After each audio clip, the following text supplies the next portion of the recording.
الحمد لله وكفى وسلام على عباده الذين اصطفى اما بعد. آج تراویح میں 20واں سپارہ تلاوت کیا گیا. اس کے اندر سورہ نمل کا کچھ حصہ جو باقی رہ گیا تھا وہ پڑھا گیا. اس کے بعد سورہ قصص مشرکین کے عقائد اور ان کے معبودان باطلہ کی تردید فرمائی ہے اور مختلف دلائل ذکر کیے ہیں. سب سے پہلے فرمایا کہ وہ ذات جس نے آسمانوں اور زمین کو پیدا کیا ہے اور تمہارے لیے آسمان سے پانی کو نازل کیا ہے، پھر اس پانی کے ذریعے سے بڑے خوشنما اور تر و تازہ باغات پیدا کیے ہیں. تم جو ہے وہ ان باغات کے اندر ایک درخت بھی پیدا نہیں کر سکتے. کہ اللہ کے ساتھ کوئی اور الہ ہے؟ جس ذات نے یہ سارے کام کیے ہیں ان کے ساتھ کوئی اور اس میں شریک ہے؟ جواب یہی، کوئی اللہ کے ساتھ شریک نہیں ہے، کوئی اور اللہ کے سوا الہ نہیں ہے، بلکہ وہ لوگ ایسے ہیں کہ اللہ کے ساتھ دوسروں کو برابر قرار دیتے ہیں. یہ مشرکین کا اللہ حال ذکر فرمایا. پھر فرمایا کہ وہ ذات جس نے زمین کو ٹھہرنے اور قیام کی جگہ بنایا اور اس کے درمیان میں نہروں کو جاری فرمایا اور ان پر پہاڑوں کو گاڑا اور سمندروں کے درمیان میں، دو سمندروں کے درمیان میں ایک آڑ پیدا کی، یعنی ایک پانی جو ہے وہ میٹھا اور ایک کھارا، دونوں کے درمیان میں اللہ نے ایک ایسی آڑ لگا دی ہے، ایسا پردہ لگا دیا ہے کہ دونوں آپس میں ملتے نہیں ہیں. تو یہ سب کچھ کرنے والا وہ الہ ہے. کیا اس کے ساتھ کوئی اور الہ ہے؟ جواب یہ، اللہ کے ساتھ کوئی اور الہ نہیں ہے، اللہ کے سوا کوئی معبود نہیں ہے. پھر فرمایا کہ وہ ذات جو پریشان حال کی پریشانی کو دور کرتے ہیں، وہ ذات جو کسی مصیبت زدہ کی دعا کو قبول کرتی ہے جب وہ اللہ سے دعائیں کرتا ہے، اور اس کی برائی کو اور اس کی مصیبت کو اللہ دور کر دیتے ہیں. اور وہ ذات جس نے تم کو زمین میں جانشین بنایا، کیا اس کے ساتھ کوئی اور الہ ہے؟ یعنی یہ بت اللہ کے ساتھ شریک ہو سکتے ہیں ان چیزوں میں؟ جواب یہی ہے کہ ہرگز نہیں. پھر اللہ نے فرمایا کیا وہ ذات جو تم کو خشکی کی تاریکیوں میں اور سمندر کی تاریکیوں میں راستہ سجھاتی ہے، اور جو ذات ہواؤں کو بارش سے پہلے بھیجتی ہے خوشخبری لے کر، کیا اس کے ساتھ کوئی اور الہ ہے؟ ہرگز نہیں. پھر فرمایا کہ وہ ذات جس نے پہلی دفعہ پیدا کیا ہے پھر دوبارہ زندہ کرے گا، اور جو تم کو آسمان سے اور زمین سے روزی عطا کرتا ہے، کیا اس کے ساتھ کوئی اور الہ ہے؟ کوئی اور الہ اللہ کے ساتھ نہیں ہے. پھر فرمایا کہ نبی ان کو کہہ دیجیے، آپ تمہارے پاس کوئی دلیل ہو تو لاؤ اگر تم سچے ہو. پھر اس کے بعد ان کا ایک اور اعتراض تھا، اور وہ اعتراض یہ تھا کہ جب ہم مٹی ہو جائیں گے اور ہمارے بڑے بھی سب مٹی ہو جائیں گے، کہ اب دوبارہ زندہ کیے جائیں گے. عام طور پر مشرکین جو ہے وہ بعث بعد الموت کے قائل نہیں تھے. تو اللہ نے ان کے جواب میں فرمایا کہ ان کو کہیں کہ تم جو ہے وہ زمین میں چلو پھرو، چکر لگاؤ، دیکھو مجرموں کا انجام کیا ہوا ہے. تم یہ بات کہہ کر اللہ کے حکم کی صریح مخالفت کرتے ہو. تم بھی اپنے انجام پر ذرا نگاہ ڈالو کہ وہ کیا ہوگا. تم سے پہلی امتوں کا انجام جو ہوا تمہارا بھی وہی ہوگا. اور پیغمبر کو یہ ارشاد ہے کہ آپ ان لوگوں کا کوئی غم نہ کریں اور نہ ان کی شرارتوں سے آپ تنگ دل ہو. آپ تسلی اختیار کریں، اللہ ان کو خود کافی ہو جائے. پھر پیغمبر کو یہ بھی ارشاد فرمایا گیا کہ آپ مردوں کو سنا نہیں سکتے. جیسے مردے کے اندر انتفاع کا مادہ نہیں ہوتا، وہ فائدہ نہیں اٹھا سکتا، ایسے ہی یہ کفار و مشرک ہیں، یہ آپ کی دعوت اور دین اسلام سے فائدہ نہیں اٹھا رہے. اور فرمایا کہ آپ اندھوں کو ان کی گمراہی سے ہدایت نہیں دے سکتے، یہ تو بالکل اندھے ہو چکے ہیں حق سے.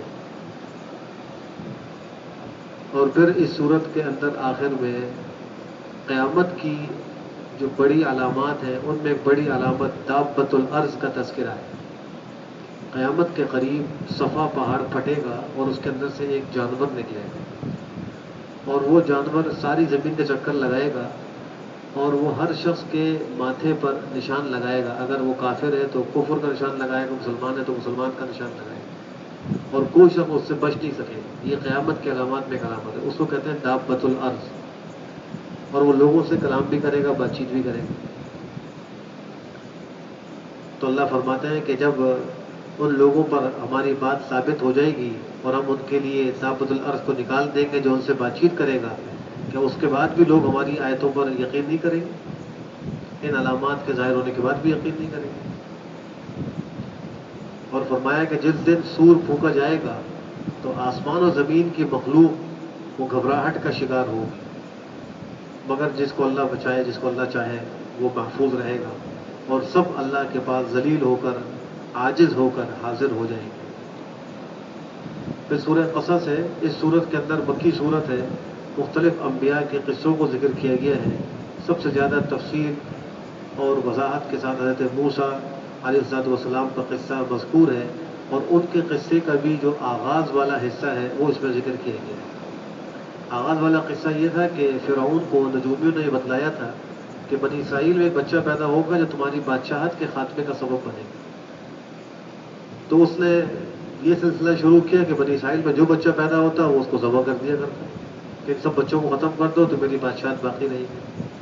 تو انہی دنوں میں حضرت موسیٰ علیہ السلام پیدا ہو گئے. ابھی چھوٹے بچے، ان کی والدہ بڑی پریشان.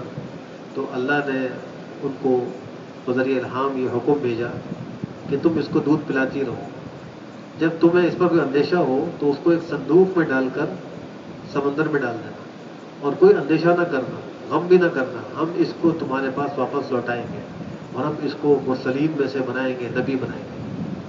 چنانچہ جب ان کو خطرہ ہوا تو انہوں نے ان کو اپنے دل پر پتھر رکھ کر صندوق میں ڈال کر سمندر میں ڈال دی. اللہ کی طرف سے حکم یہی تھا. اور ان کی بہن کو کہا کہ تم ذرا دیکھتی رہو یہ کہاں کہاں جاتا ہے، اس کا ذرا خیال کرنا. ایک ماں تھی، ان کی ممتا جوش مار رہی تھی، پتہ نہیں میرے بچے کا کیا ہوگا. اب اللہ کی قدرت دیکھیے کہ وہ بہتے بہتے فرعون کے محل کے قریب جا کر نکلے.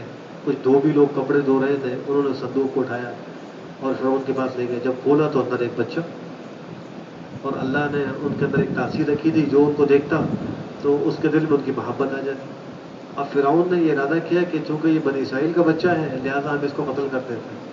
ان کی بیوی حضرت آسیہ وہ نیک دل خاتون تھی، مومنہ خاتون تھی، انہوں نے کہا کہ نہیں ہم اس کو اپنا بیٹا بنا لیں. وہ آڑے آ گئی، اللہ نے ان کو سبب بنا دیا. چنانچہ حضرت موسیٰ علیہ السلام کی فرعون کے محل میں پرورش شروع ہوئی. جب وہ کچھ جوانی کو پہنچے تو اس صورت میں یہ قصہ بھی موجود ہے کہ باہر نکلے شہر میں پھر رہے تھے تو دیکھا کہ ایک اسرائیلی اور ایک قبطی کا جھگڑا ہو رہا ہے. تو جو اسرائیلی تھا اس نے حضرت موسیٰ علیہ السلام کو اپنی مدد کے لیے بلایا کہ میری مدد کریں. آپ پہنچے اور جا کر اس قبطی کو ایک مکہ مارا تو اس مکے سے وہ مر گیا. فَوَكَزَهُ مُوسَىٰ فَقَضَىٰ عَلَيْهِ. فوراً کہا کہ یہ تو شیطان کا کام ہے، یہ تو شیطان کی طرف سے ہو گیا. یعنی ان کا ارادہ مارنے کا نہیں تھا، اس کو جان سے مارنے کا ارادہ نہیں تھا، لیکن وہ مکہ ایسا طاقتور تھا کہ وہ انتقال کر گیا، مر گیا. حضرت موسیٰ علیہ السلام نے اللہ سے دعا کی، میرے پروردگار میں نے اپنی جان پہ بڑا ظلم کیا ہے، آپ مجھے بخش دیجیے. اللہ نے ان کو بخش دیا. اللہ بہت بخشنے والا، بڑا مہربان ہے. بچپن میں جب یہ چھوٹے تھے اور وہاں محل میں پہنچے تو اب اللہ نے تو وعدہ کیا تھا ان کی والدہ سے کہ اِنَّا رَادُّوهُ إِلَيْكَ وَجَاعِلُوهُ لِلْمُرْسَلِينَ، ہم اس کو تمہیں واپس کریں گے اور نبی بنائیں گے. تو اس کی صورت یہ ہوئی کہ انہوں نے کسی عورت کا دودھ نہیں پیا. اب تلاش شروع ہوئی بھائی کس کا یہ دودھ پیے. تو حضرت موسیٰ علیہ السلام کی جو ہمشیرہ ان کے پیچھے پیچھے آ رہی تھی، انہوں نے ایک اجنبی عورت کی طرح ان لوگوں سے کچھ گفتگو کی اور کہا کہ میں خاندان کو جانتی ہوں کہ ان کی جو خواتین ہیں وہ بچوں کو دودھ پلاتی ہیں، ہو سکتا ہے کہ ان کا یہ دودھ قبول کر لیں. تو ان کو اجازت مل گئی بھائی جا کے لے آؤ. تو جا کر اپنی والدہ کو لے آئی. جب والدہ آئی تو انہوں نے ان کا دودھ پی لیا. اس طرح اللہ نے اس وعدے کو پورا کیا کہ اِنَّا رَادُّوهُ إِلَيْكَ، ہم اس کو تمہارے حوالے واپس کریں گے، واپس لوٹائیں گے. بہرحال جب حضرت موسیٰ علیہ السلام سے وہ قبطی قتل ہوا تو فرعون تو ویسے دشمن تھا، اب ان کے پیچھے اور پڑ گیا. تو وہاں سے خائف ہو کر نکلے. اب جب نکلے دوبارہ وہی شخص اگلا دن تھا اور پھر لڑ رہا تھا کسی سے. حضرت موسیٰ علیہ السلام نے اس کی طرف بڑھے، سبق سکھانے کے لیے کہا کہ تم ہی ہو وہ شخص کہ جو فتنہ و فساد کر رہے ہو، گزشتہ کل بھی تم لڑائی کر رہے تھے، آج پھر تم لڑ رہے ہو. تو اس شخص نے کہا کہ اے موسیٰ کہ تم مجھے بھی مارنا چاہتے ہو جیسا کہ تم نے کل اس قبطی کو مارا. تم زمین کے اندر متکبر بننا چاہتے ہو، غالب رہنا چاہتے ہو، اور تم نہیں چاہتے کہ تم جو ہے مصلحین، اصلاح کرنے والوں میں سے ہو جاؤ. ایک شخص بڑا مخلص تھا وہیں کے رہنے والوں میں، وہ دوڑتا ہوا موسیٰ کے پاس آیا اور کہا کہ موسیٰ یہاں کے جو سرداران ہیں وہ تمہارے قتل کا مشورہ کر رہے ہیں، تم یہاں سے نکل جاؤ، میں تمہارا بڑا خیر ہوں. چنانچہ وہاں سے وہ نکلے اور مدین چلے گئے. مدین پہنچے تو وہاں ایک کنویں کے پاس اجنبی تھے، مسافر تھے، بیٹھ گئے درخت کے سائے میں. لوگ اس کنویں سے پانی نکال کے اپنی بکریوں جانوروں کو پلا رہے تھے. تو دیکھا کہ دو لڑکیاں ہیں الگ کھڑی ہوئی ہیں، بکریوں کو سنبھالے ہوئے انتظار کر رہی ہیں کہ جب لوگ فارغ ہو جائیں گے تو پھر ہم جا کے اپنی بکریوں کو دودھ پلائیں گے. تو انہوں نے کہا کہ ماں ختم حکومہ، تمہارا کیا معاملہ ہے، تم کیوں نہیں دودھ پلاتی اپنی بکریوں کو؟ تو انہوں نے کہا کہ جب تک یہ جو چرواہے لوگ ہیں یہ فارغ نہ ہو جائیں ہم اپنی بکریوں کو جو ہے نا وہ دودھ نہیں پلاتی تاکہ مردوں سے اختلاط نہ ہو. اور پانی جی وہ غلطی سے میرے منہ سے نکل گیا، یعنی کنویں کا پانی ہم نہیں پلاتی جب تک کہ یہ لوگ چرواہے لوگ یہاں سے فارغ نہ ہو جائیں. تو بات یہ ہے کہ ہمارے جو والد صاحب ہیں بڑے بوڑھے آدمی ہیں، وہ یہ کام نہیں کر سکتے، بکریوں کو پانی پلانے کے لیے کنویں پہ لے کے نہیں آ سکتے، تو ہم یہ کام کرتے ہیں. تو حضرت موسیٰ علیہ السلام نے ان کی مدد فرمائی، آگے بڑھے اور وہ ڈول جس کو کئی لوگ مل کر کھینچتے تھے اکیلے انہوں نے کھینچا، اللہ نے بڑی قوت دی تھی اور ان کو پانی پلایا. پھر دوبارہ سائے میں جا کے بیٹھ گئے، اللہ سے دعا کی ربی انی لما انزلت الی من خیر فقیر، اے اللہ آپ جو بھی میری میزبانی کریں مجھے عطا کریں نعمت، میں اس کا محتاج ہوں، اب تو میں مسافر ہوں، پردیسی کو ٹھکانا نہیں. تو وہ جو دو بچے تھے اپنے گھر کہیں جا کے والد صاحب کو بتلایا. یہ حضرت شعیب علیہ السلام کی صاحبزادیاں تھیں کہ ایسا ایسا قصہ تھا، ایک جوان تھا اس نے ایسا کیا، تو ان کا اس کو بلا کے لاؤ. تو ان دونوں میں سے ایک چلتی ہوئی آئی شرماتی ہوئی اور آ کر کہا کہ میرے ابا جان آپ کو بلا رہے ہیں تاکہ آپ کو اس کام کی اجرت دے دیں جو آپ نے ہماری خدمت کی، بکریوں کی خدمت کی ہے تو آپ کو اس کا کچھ معاوضہ دینا چاہتے ہیں. جب وہ ان کے پاس آ گئے پورا قصہ بیان کیا کہ میں ایسے ایسے مصر سے آیا ہوں اور وہاں میرے ساتھ ایسا معاملہ ہوا تھا، ان لوگوں کے خوف سے آیا ہوں. تو انہوں نے کہا تم مت ڈرو، تم ظالموں سے بچ گئے. پھر ان دو لڑکیوں میں سے ایک نے کہا کہ ابا جان آپ ان کو اجرت کے اوپر رکھ لیں، مزدوری پر رکھ لیں، اس لیے کہ یہ بہترین وہ شخص ہے جن کو آپ اجرت پر رکھیں گے طاقتور بھی ہے اور امانت دار بھی ہے، امین بھی ہے. اس لیے کہ بعض روایات میں آتا ہے کہ جب وہ لڑکیوں کو لے کے چلی تو وہ آگے چل رہی تھی، یہ پیچھے تھے. تو انہوں نے اس کو کہا پردے کے لیے کہ تم میرے پیچھے آؤ، میں آگے چلوں گا اور تم مجھے پیچھے سے راستہ بتاؤ. اس سے اس بچی پر بڑا اثر ہوا اور جا کر اس نے اپنے بجان ہوگا کہ یہ طاقتور ہونے کے ساتھ ساتھ امین بھی ہے کہ ان کو عورت کی عزت و ناموس کا بھی بڑا خیال ہے، پردے کا بھی خیال ہے. تو حضرت شعیب علیہ السلام نے کہا کہ میں اپنی دو بیٹیوں میں سے ایک کا تم سے نکاح کرنا چاہتا ہوں اس شرط پر کہ تم جو ہے 8 سال تک ہماری بکریاں چراؤ، بس یہ اجرت ہوگی، اور اگر تم 10 سال پورا کر لو تو تمہیں اس میں اختیار ہے ہماری طرف سے ہوگا، اور میں تم پر کوئی تنگی نہیں ڈالنا چاہتا ہوں، تو مجھے جو ہے نیکوکاروں میں سے انشاءاللہ پاؤ. تو حضرت موسیٰ علیہ السلام نے عرض کیا کہ یہ میرے اور آپ کے درمیان ایک معاملہ ہے، ان دو مدتوں میں سے جو بھی میں پوری کروں گا وہ میرا اختیار ہے، 8 سال یا 10 سال. چنانچہ انہوں نے مدت پوری کی اور پھر اپنی اہلیہ کو لے کر واپس ہوئے تو راستے میں ان کو وہ اللہ نے نبوت سے سرفراز فرمایا، کوہ طور پر وہ آگ دیکھی جو واقعہ پہلے بھی کئی دفعہ گزر چکا ہے. اور پھر جا کر انہوں نے فرعون کو دعوت دی. فرعون اور اس کے ساتھ جو اس کے وزراء تھے ان میں ایک حامان تھا اور اسی طرح اس کے وزراء میں قارون بھی تھا، اس کا قصہ آگے آ رہا ہے. تو اس نے اپنے سردار حامان سے کہا کہ تم میرے لیے ایک سیڑھی بناؤ، میں ذرا اوپر جا کے موسیٰ کے علاقے کو دیکھنا چاہتا ہوں. بڑا یعنی گستاخ بھی تھا، سرکش بھی تھا، اور یہ کہا کہ میں موسیٰ کو جھوٹا خیال کرتا ہوں. اللہ فرماتا ہے کہ اس نے بھی تکبر کیا، اس کے لشکر و قوم کے لوگوں نے بھی زمین میں ناحق تکبر کیا. ان کا خیال یہ تھا کہ ہمارے پاس لوٹ کر نہیں آئیں گے، ہر ایک نے اللہ کے دربار میں پہنچنا ہے، اپنے اعمال کا حساب دینا ہے. اللہ فرماتے ہیں پھر ہم نے اس کو پکڑا، اس کے لشکر کو پکڑا، ہم نے ان کو سمندر میں پھینک دیا، بس دیکھو کیسا ہوا انجام ظالموں کا. ظالموں کا انجام ایسے ہی ہوتا ہے. فرمایا کہ ہم نے ان کو مقتدا بنایا تھا جو لوگوں کو آگ کی طرف بلاتے ہیں، یعنی یہ ایسے سردار بنے بیٹھے تھے کہ یہ لوگوں کو جہنم کی دعوت دیتے تھے. چونکہ وہ فرعون اپنے آپ کو رب اعلیٰ کہتا تھا اور کہتا تھا انا ربکم الاعلیٰ. اس نے چھوٹے چھوٹے بت بنائے ہوئے تھے اور اپنی قوم میں تقسیم کیے ہوئے تھے، اس کی وہ عبادت کرتے تھے اور کہتا تھا کہ ان سب چھوٹے بتوں کا بڑا رب میں ہوں. قیامت کے دن ان کی کوئی مدد نہیں کی جائے گی، دنیا میں بھی ان کے ساتھ لعنت کر دی گئی ہے اور قیامت کے دن بھی یہ لعنتی لوگوں میں سے ہوگا. پھر اس کے بعد جو ہے آپ علیہ السلام کی نبوت پر ایک دلیل اللہ نے ذکر فرمائی کہ اے نبی آپ اس طور پہاڑ کے مغربی جانب میں موجود نہیں تھے جب ہم نے موسیٰ کو حکم دیا تھا، ہم نے اس کو نبی بنایا تھا. آپ اس وقت موجود نہیں تھے، اس کا قصہ آپ بیان کر رہے ہیں، یہ وحی الہی سے بیان کر رہے ہیں، آپ تو وہاں موجود نہیں تھے۔ ایسے ہی دور پہاڑ کی جانب میں آپ نہیں تھے جب ہم نے اس کو پکارا اور ہم نے اس کو آواز دی، اس وقت بھی آپ نہیں تھے، لیکن آپ نے اپنے زمانے کے مشرکین کو وہ قصہ بیان کر دیا۔ تو یہ آپ کی نبوت کی دلیل ہے کہ اللہ نے آپ کو وحی کے ذریعے سے باتیں بتلائیں، اور آپ نے وہ واقعات اتنی تفصیل سے اور صحیح سے بیان کیے کہ اتنی تفصیل سے ان کے پاس بھی محفوظ نہیں تھے جو اہل کتاب سمجھے جاتے تھے، کیونکہ ان کتابوں میں تحریفات ہو گئی تھی اور وہ خود اس میں تحریفات کیا کرتے تھے، حق کو چھپاتے تھے، حق کو باطل کے ساتھ خلط ملط کرتے تھے، تو حق ان کے پاس موجود نہیں تھا۔ تو آپ نے صاف ستھرا صحیح واقعہ ان کے سامنے بیان کر دیا، یہ آپ کی نبوت کی دلیل ہے۔ اس کے بعد قارون کا تذکرہ ہے آیت نمبر 76 میں۔ اللہ فرماتا ہے کہ قوم موسیٰ میں سے قارون تھا، اس نے اپنی قوم پر بڑی سرکشی کر رکھی تھی، حضرت موسیٰ علیہ السلام کے قرابت داروں میں سے تھا۔ اللہ نے اس کو بڑا سرمایہ عطا کیا، اتنا اس کا خزانہ تھا کہ اس کے خزانوں کی کنجی وہ بڑی بڑی جماعتیں اٹھایا کرتے تھے، یعنی خزانے کی چابیاں اٹھانے کے لیے جماعت چاہیے تھی، قافلہ چاہیے تھا، اونٹ چاہیے تھے، تو اس پہ اس کی چابیاں رکھی جاتی تھی۔ تو موسیٰ علیہ السلام نے اس کو کہا کہ دیکھو سرکشی نہ کرو، مال کا حق ادا کرو۔ تو اس نے کہا کہ یہ تو مجھے اپنی دانش اور عقل سے حاصل ہوا ہے، اپنی محنت سے میں نے کمایا ہے۔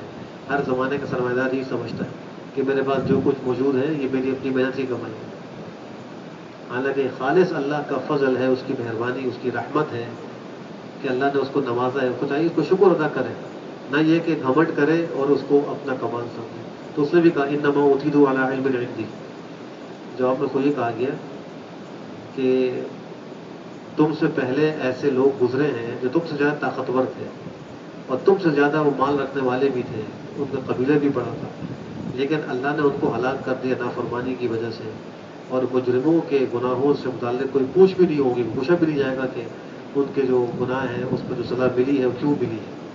اللہ قادر مطلق۔ بہرحال یہ قارون ایک دفعہ اپنی قوم کے سامنے اپنے تم تراق کے ساتھ نکلا، تو بعض لوگ جو دنیا پرست تھے انہوں نے کہا ہائے کاش ہمیں بھی قارون کی طرح مال دیا جاتا، اور یہ تو بڑا مالدار ہے، اس کو اللہ نے بڑا سرمایہ عطا کیا ہے۔ لیکن جو اہل علم تھے انہوں نے کہا کہ تم پر بڑا افسوس ہے، اللہ کا دیا ہوا ثواب وہ بہتر ہے اس کے لیے جو ایمان لائے اور نیک عمل کرے، اور یہ صابرین ہی کو حاصل ہوتا ہے، انہی کو ملتا ہے۔ یعنی اللہ کی عطا اور دین اور آخرت کا ثواب وہ دنیا کے مال و متاع سے کہیں بہتر ہے۔ بہرحال اس نے سرکشی کی، جس کے نتیجے میں اللہ فرماتے ہیں ہم نے اس کو زمین میں دھسا دیا اور اس کے سارے سرمایہ کو بھی زمین میں دھسا دیا، اور کوئی اس کی جماعت و قبیلہ ایسا نہیں تھا کہ جو اس کی مدد کر سکتا اللہ کے سوا، تو کسی نے اس کی مدد بھی نہیں کی۔ تو جو وہ دعوے کرتا تھا اور گھمنڈ کیا کرتا تھا، غرور و تکبر میں مبتلا تھا، وہ اس سے کام نہیں آیا۔ آخر میں اللہ نے ایک بڑی عجیب بات ارشاد فرمائی کہ یہ جو آخرت کا گھر ہے یہ ہم ان لوگوں کو دیں گے جو زمین میں بڑائی پسند نہیں کرتے، فساد نہیں کرتے، اور آخرت کا بہترین نظام متقین کے لیے۔ یعنی اگر کوئی شخص یہ چاہتا ہے کہ مجھے آخرت کا بہترین گھر حاصل ہو، اس کو چاہیے زمین میں عاجزی کے ساتھ رہے، تواضع کے ساتھ رہے، تکبر اختیار نہ کرے، اور تقوی کے ساتھ رہے، اس لیے کہ تقوی سے رہنے والوں ہی کا انجام اچھا اور عمدہ ہوتا ہے۔ اللہ ہم سب کو نصیب فرمائے۔ فرمایا کہ جو کوئی نیکی لے کر آئے گا تو اس کے لیے اس سے بہتر ہوگا، یعنی اللہ اس کو اس سے بہتر بدلہ عطا فرمائے گا، اور جو کوئی برائی لے کر آئے گا تو جو برائی کی ہوگی بس اسی کا بدلہ دیا جائے گا۔ نیک عمل پر ثواب تو زیادہ ملے گا، لیکن گناہ پر سزا زیادہ نہیں ہوگی بلکہ گناہ کے بقدر ہوگی۔ یہ بھی اللہ کا بہت بڑا فضل ہے کہ ایک گناہ پر ایک گناہ ہی کی سزا ہوگی، لیکن ایک نیکی پر 10 گناہ اور اس سے زیادہ جتنا اللہ چاہیں گے بڑھا کر ثواب عطا فرمائیں گے۔ پھر فرمایا کہ بے شک وہ ذات جس نے آپ پر قرآن کریم کو نازل کیا ہے آپ کو دوبارہ یہاں لوٹائے گا۔ آپ حضرت اسلام کو جب ہجرت پر مجبور کیا گیا مشرکین کی طرف سے اور آپ نکلے، تو چونکہ آپ کو مکہ سے بڑی محبت تھی، وہاں بیت اللہ ہے، اور حضرت ابراہیم صلی والسلام، حضرت اسماعیل صلی والسلام وہاں آئے اور رہے، حضرت اسماعیل کا تو مرخد ہی وہاں پر ہے، حتیم کے اندر ان کی قبر ہے، تو اس لیے آپ کو اس سے بڑا تعلق تھا اور بہت اس سے محبت تھی۔ جب وہاں سے نکلے تو آپ بہت غمزدہ اور آبدیدہ تھے کہ مجھے یہاں سے مجبور نکالا جا رہا ہے۔ تو اللہ نے اس موقع میں آپ کی تسلی کے لیے فرمایا کہ جس ذات نے آپ کو قرآن کریم عطا کیا ہے وہ ذات آپ کو دوبارہ یہاں لوٹائے گی اور فاتحانہ اور غلبے کے ساتھ لوٹائے گی۔ اللہ نے اس وعدے کو 8 سال کے بعد 8 ہجری میں پورا کیا، اور آپ سن 8 ہجری کو مکہ مکرمہ میں ایک فاتح کی حیثیت سے داخل ہوئے۔ اللہ نے اس کو بھی آپ کے ہاتھ میں یعنی فتح فرما دیا اور آپ کو وہاں غلبہ عطا فرما دیا۔ اس کے بعد سورہ عنکبوت ہے۔ عنکبوت کا معنی ہوتا ہے مکڑی، چونکہ اس سورت کے اندر بت پرستی اور مشرکین کے عقائد باطلہ اور معبودان باطلہ کی ایک مثال بیان کی گئی ہے جو بکری کے ساتھ بیان کی گئی، اور بکری کا جو جالا ہوتا ہے وہ سب سے کمزور جو ہے گھر ہوتا ہے۔ تو فرمایا کہ جیسے یہ بکری اور اس کا جالا کمزور ہے، ایسے ہی بت پرستی اور ان بتوں کی بات کرنے والے اور وہ خود بت سب کے سب یہ کمزور ہیں، ان کی کوئی حیثیت نہیں ہے۔ سورت کے آغاز میں فرمایا کہ لوگوں نے یہ خیال کر لیا ہے کہ وہ صرف ایمان لانے کا دعویٰ کر کے چھوڑ دیے جائیں گے اور ان کی آزمائش نہیں ہوگی۔ آزمائش ضرور ہوگی۔ ایمان لانے کے بعد کوئی شخص سمجھے کہ بس میری کوئی آزمائش نہیں ہوگی تو یہ اس کا خیال ہے۔ اللہ کی طرف سے آزمائش ضروری ہے۔ کبھی نعمت کے ذریعے سے اللہ آزماتے ہیں، کبھی اللہ نعمت چھین کر، مصیبتیں دے کر، بیماریاں دے کر آزماتے ہیں۔ آزمائش ضرور ہوتی ہے، اور اس کا مقصد کیا ہوتا ہے؟ تاکہ سچے اور جھوٹے الگ الگ ہو جائیں۔ آزمائش کا مقصد یہی ہے۔ اور یہ فرمایا کہ جن لوگوں نے گناہ کیے، برے اعمال کیے، کیا ان کا خیال یہ ہے کہ ہم سے بچ جائیں گے؟ بڑا برا فیصلہ کر رہے ہیں، ہم سے نہیں بچیں گے، ہماری پکڑ حقیقت ہے۔ جو شخص اللہ سے ملاقات کی امید رکھتا ہے تو اللہ کی ملاقات کی مدت وہ آنے ہی والی ہے۔ اللہ سمیع و علیم ذات ہے۔ اور جو شخص مجاہدہ کرتا ہے تو اپنے ہی لیے مجاہدہ کرتا ہے، اللہ تو جہان سے اور جہاں والوں سے بے نیاز ہے۔ جو لوگ ایمان لائے، نیک عمل کیے، ہم ان کی برائیوں کو مٹا دیں گے اور ہم ان کو ان کے اعمال کا بہترین بدلہ عطا کریں گے۔ پھر فرمایا کہ ہم نے انسان کو یہ تاکید کی ہے، تاکیدی حکم دیا ہے کہ اپنے ماں باپ کے ساتھ حسن سلوک کریں، اور اگر وہ اولاد کو مجبور کریں اس بات پر کہ وہ اللہ کے ساتھ شریک کریں تو فرمایا ان کی اطاعت نہ کرو۔ یہ ایک اصولی بات بیان کر دی کہ ماں باپ جب تک کسی نافرمانی کا حکم نہ کریں، کسی شرعی خلاف ورزی کا حکم نہ کریں تو ان کی اطاعت واجب ہے، اگرچہ خدا نہ خواستہ وہ مسلمان نہ ہو تو بھی۔ کسی کے ماں باپ خدا نہ خواستہ کافر ہو تو کافر ماں باپ بھی قابل عزت ہیں، ان کی عزت کا خیال کرنا چاہیے۔ مسلمان ہو تو بطریق اولا ان کی خدمت کریں، اگر وہ کسی خلاف شرع پر مجبور کریں تو پھر ادب سے انکار کرتے اس میں ان کی اطاعت نہ کریں۔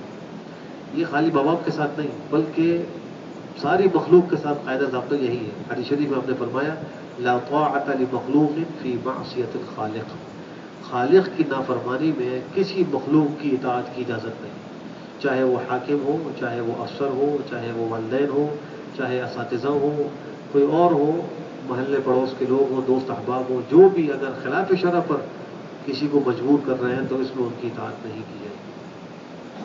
پھر فرمایا کہ حضرت نوح علیہ السلام کو ہم نے ان کی قوم کی طرف بھیجا اور وہ اس میں 950 سال وہاں رہے اپنی قوم کے ساتھ، 950 سال تبلیغ کرتے رہے، ایک لمبا عرصہ گزارا، لیکن قوم کے اکثر لوگ ایمان لے کر نہیں آئے تو ان کو طوفان نے پکڑا، بڑے ظالم تھے۔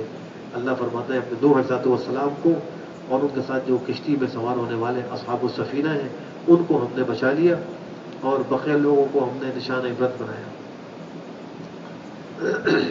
پھر یہ بھی حکم دیا گیا کہ تم زمین میں چلو پھرو اور سفر کر کے دیکھو کہ کیسے اللہ نے پہلے پیدا کیا چیزوں کو، پھر کیسے اللہ دوبارہ ان کو پیدا کرے گا، یعنی اللہ کی صناعیت، کاریگری اور اللہ کی مخلوقات میں غور و فکر کرو، جس ذات نے ان کو کئی دفعہ پیدا کیا اور دوبارہ کیسے ان کو پیدا کرے گا۔ اس سے تمہیں عقیدہ بعث بعد الموت پر تقویت حاصل ہوگی۔ اور فرمایا کہ تم زمین میں اور آسمان میں اللہ کو عاجز نہیں کر سکتے، اللہ تو عزیز اور جبار اور قہار اور طاقتور ذات ہے۔ تو کوئی شخص یہ سمجھے دنیاوی اسباب اور وسائل کے ذریعے سے میں اللہ سے بچ جاؤں گا، یہ اس کا خیال ہے، اللہ سے کوئی نہیں بچے گا۔ اور فرمایا کہ جو لوگ اللہ کی آیات کے ساتھ کفر کرتے ہیں، اللہ کی ملاقات کا انکار کرتے ہیں، یہی وہ لوگ ہیں جو اللہ کی رحمت سے مایوس ہیں اور ان کے لیے دردناک عذاب ہے۔ باقی جو اللہ پر ایمان لانے والے ہیں، اللہ کی آیت پر ایمان لانے والے ہیں، وہ اللہ کی رحمت سے کبھی مایوس نہیں ہوتے۔ سورہ یوسف میں جیسے اللہ نے فرمایا کہ لا تیأسوا من روح اللہ انہ لا یأس من روح اللہ الا القوم الکافرون، اللہ کی رحمت سے مایوس نہ ہو، اللہ کی رحمت سے کافر ہی مایوس ہوتے ہیں۔ حضرت ابراہیم علیہ السلام کا بھی قصہ یہاں ذکر ہوا ہے حضرت ابراہیم علیہ السلام پر حضرت لوط علیہ السلام ایمان لائے تھے، یہ آپ کے بھتیجے تھے. اللہ نے ان کو دوسرے علاقے کا نبی بنایا تھا، حضرت ابراہیم کو دوسرے علاقے کا نبی بنایا تھا.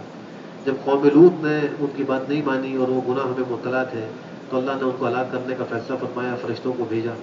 تو وہ فرشتے پہلے حضرت ابراہیم کے پاس آئے، ان کو خوشخبری و بشارت دی اولاد کی، اور پھر کہا کہ ہم یہ جو بستی والے ہیں، قوم لوط کی جو بستی ہے اس کو ہلاک کرنے والے ہیں، یہ بڑے ظالم ہیں. تو حضرت ابراہیم فوراً بولے کہ اس میں تو میرا بھتیجا لوط بھی تو ہے علیہ الصلوۃ والسلام. تو وہ بولے کہ ہمیں معلوم ہے اس میں کون کون ہے، ہم ان کو بچائیں گے، ان کے گھر والوں کو بھی بچائیں گے، مگر ان کی بیوی نہیں بچے گی، وہ پیچھے رہنے والوں کے ساتھ ہوں. پھر جب فرشتے وہاں پہنچے تو حضرت لوط علیہ السلام کا دل بڑا تنگ ہوا. تو فرشتوں نے کہا کہ آپ کوئی خوف نہ کریں، غم نہ کریں، ہم آپ کو، آپ کے گھر والوں کو بچائیں گے، مگر آپ کی بیوی نہیں بچے گی، وہ پیچھے رہ جانے والوں میں سے ہیں. اور اس بستی والوں پر ہم اللہ کی طرف سے آسمان سے عذاب لے کر اترے ہیں، اور اس کی وجہ یہ ہے کہ یہ فسق و فجور میں مبتلا ہے، یہ فاسق ہے. پھر فرمایا کہ ہم نے مدین کی طرف ان کے بھائی شعیب کو بھیجا نبی بنا کر، انہوں نے بھی دعوت یہی دی کہ اللہ کی بات کرو اور آخرت کے دن کی امید کرو، زمین میں فساد مچاتے ہو مت پھرو. لیکن انہوں نے جو ہے ان کی بات نہیں مانی، تکذیب کی، تو ان کو ایک زلزلے نے پکڑا، اپنے گھروں میں اوندھے پڑے رہ گئے، ہلاک و برباد ہو گئے. قوم عاد و ثمود کا بھی تذکرہ ہے، اور ان کو جو اللہ نے زمین عطا کی تھی جس میں وہ بڑے بڑے مکان بنایا کرتے تھے، پہاڑوں کو تراش کر محل بنایا کرتے تھے، اس کا بھی تذکرہ ہے. قارون و فرعون و حامان کی ہلاکت کا بھی تذکرہ دوبارہ کیا گیا ہے. فرمایا کہ ان میں سے ہر ایک کو ہم نے ان کے گناہوں کی وجہ سے پکڑا ہے. ان میں سے بعض وہ ہیں کہ جن پر ہم نے پتھروں کی بارش کی ہے، بعض وہ ہیں کہ ان پر چنگھاڑ و چیخ کا عذاب آیا ہے، بعض وہ ہیں جن کو ہم نے زمین میں دھسایا ہے، بعض وہ جن کو ہم نے غرق کر دیا. یہ مختلف قسم کے ہم نے عذاب ان کو دیے ہیں. اور اللہ کوئی ظلم کرنے والا نہیں ہے، لیکن یہ لوگ خود اپنی جانوں پہ ظلم کیا کرتے تھے. اور آخر میں یہ فرمایا کہ مثال ان لوگوں کی جنہوں نے اللہ کو چھوڑ کر غیروں کو دوست اور ولی بنایا ہے اور ان کو معبود بنایا ہے، مکڑی کی طرح ہے جس نے اپنا جالا بنایا ہو، گھر بنایا ہو. گھروں میں سب سے کمزور گھر وہ مکڑی کا گھر ہے، کاش کے یہ لوگ علم رکھتے اور جانتے. اللہ سبحانہ و تعالیٰ ہم سب کو آخرت کی فکر نصیب فرمائے، قرآن سے سچا تعلق نصیب فرمائے. الحمدللہ رب العالمین والعاقبۃ للمتقین والصلاة والسلام على خیر خلقہ محمد وعلى آلہ وصحبہ اجمعین. ربنا آتنا فی الدنیا حسنہ وفی الآخرۃ حسنہ وقنا عذاب النار. اے اللہ ارحم الراحمین، عشر مغفرت بالکل اپنے آخری لمحات میں آ چکا ہے. اے اللہ ہم سب کی کامل مغفرت فرما. اے اللہ ساری امت مسلمہ کی کامل مغفرت فرما. اے اللہ ہمارے صغائر و کبائر کو معاف فرما. اے اللہ ہم سب کو تقوی والی حیات نصیب فرما. اے اللہ آپ کی رضا والی زندگی ہم سب کو نصیب فرما. آپ کی رضا والے اعمال ہم سب کو نصیب فرما. اے اللہ آپ کو ناراض کرنے والے اعمال سے ہم سب کی حفاظت فرما. اے اللہ جتنے بیمار ہیں ہم سب کو شفا صحت عافیت نصیب فرما. اے اللہ جتنے صحت مند ہیں ان کی صحتوں کی حفاظت فرما. اے اللہ ارحم الراحمین، جتنے اس دنیا سے ایمان کی حالت میں گزر گئے سب کی بال بال مغفرت فرما، درجات بلند فرما، صغائر و کبائر معاف فرما. اے اللہ ہم سب کو مرنے سے پہلے آخرت کی خوب تیاری کی توفیق نصیب فرما. اے اللہ ماہ مبارک کے بقیہ دنوں کی قدردانی کی توفیق نصیب فرما. اے اللہ ان کو اچھے طریقے سے عبادات میں اور اے اللہ آپ کی رضا والے اعمال میں گزارنے کی توفیق نصیب فرما. غفلت سے، وقت کے ضیاع سے اے اللہ ہم سب کی حفاظت فرما. اے اللہ ارحم الراحمین، ان حاضرین و حاضرات کے دلوں میں جو بھی جائز خواہش ہے اس کو غیب سے پورا فرما. اے اللہ ہر مشکل کو حل فرما. اے اللہ تمام نیک مقاصد میں کامیاب و کامران فرما. ہماری دعاؤں کو محض اپنے فضل و کرم سے قبول فرما. سبحان ربک رب العزة عما يصفون وسلام على المرسلين والحمد لله رب العالمين وصلى الله وسلم على خير خلقه محمد وعلى آله وصحبه أجمعين برحمتك يا أرحم الراحمين.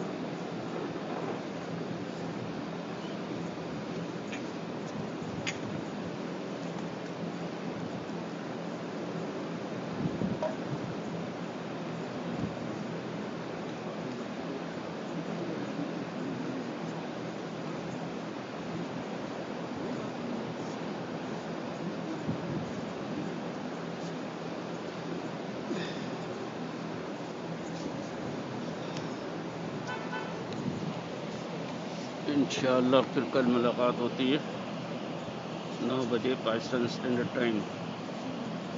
Thank you Asif for your feedback. I am happy. کل تک ملتے ہیں. اللہ حافظ. اللہ حافظ. Thank you Asif Inam Rauf, thank you very much. Share کیا کریں, لوگوں کو بتایا کریں. ٹیک کیئر, اللہ حافظ.